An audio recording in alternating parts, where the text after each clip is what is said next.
बहुत पुरानी बात है। एक बार एक राज्य था और उसके जो यानी कि काफी संपूर्ण राज्य था। चारों ओर खुशहाली थी, सभी कुछ अच्छा था। बट जो उसका राजा था, उस देश का, उस राज्य का, वो हमेशा बीमार रहता था। उसके पास सभी कुछ थे, सारे साधन संपन्न था, बट फिर भी वो हमेशा बीमार रहता था। चिड़चिड़े स्वभाव का हो रखा था। और कभी कोई बीमारी, कभी कोई बीमारी, यानी कि डेली कुछ ना कुछ बीमारियां उसको घेरे रहती थी। और उसने जितने भी अच्छे अच्छे वैद्य नगर में थे, सबसे लगभग अपना इलाज वो करवा चुका था, बट कोई फायदा नहीं हो रहा था। तो जो उसके चाहने वाले थे कि भाई जो राजा है वो इतना अच्छा है और इसके बिना फिर राज्य का क्या होगा, उसकी चिंता करते थे। तो उन्होंने क्या किया कि पूरे नगर में ना ये घोषणा करवा दी कि भाई जो भी राजा का इलाज करेगा उसको इनाम दिया जाएगा, उसको बहुत सी स्वर्ण मुद्राएं दी जाएंगी।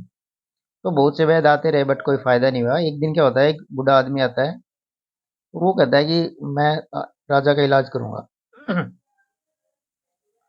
तो सब लोग हंसने लग जाते हैं कि ये कैसे इलाज कर पाएगा भला।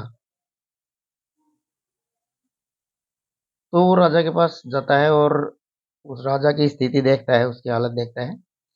और फिर वो राजा को कहता है कि महाराज, आपने इतनी दवाइयाँ और इतने वैद्य जो है वो उनको दिखा लिया है आपने। तो अभी मैं ये आपसे कहना चाहूंगा कि आप एक बार ना कोई जो राज्य में सबसे सुखी व्यक्ति हो, जिसको कोई भी दुख ना हो, आपके राज्य में कोई ऐसा व्यक्ति हो जिसको कोई दुख ना हो,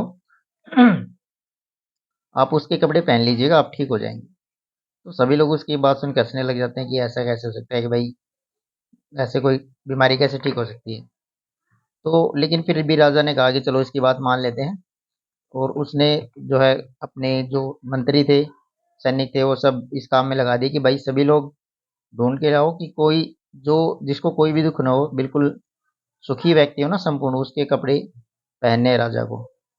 तो महीनों लग गए, सभी लोग वापस आ गए, क्योंकि हर किसी के पास कोई ना कोई प्रॉब्लम्स थी। ऐसा कोई नहीं था कि जिसका जो संपूर्ण सुखी हो। अब राजा बड़ा परेशान था। वो अपनी बीमारी को दरकिनार करते हुए खुद ही इस खोज में निकल लिया कि भाई मैं खुद ही जाके ढूंढ के लाता हूँ कि ऐसा कोई व्यक्ति मिले जो बिल्कुल सुखी हो और मेरी जो बीमारियां हैं वो ठीक हो जाएं, उससे मुझे जो है थोड़ा राहत मिले। और वो घूमते घूमते, गर्मी का टाइम था, जाके ना एक जंगल में भटकते हुए चला जाता है। और बहुत थक जाता है, धूप बहुत थी। और एक पेड़ के नीचे बैठ जाता है और देखता है दूर खेत में एक किसान काम कर रहा है। तो उस किसान को आवाज लगाता है, किसान आता है वहां पे और वहां पे बैठ जाता है पसीना पोंछते हुए।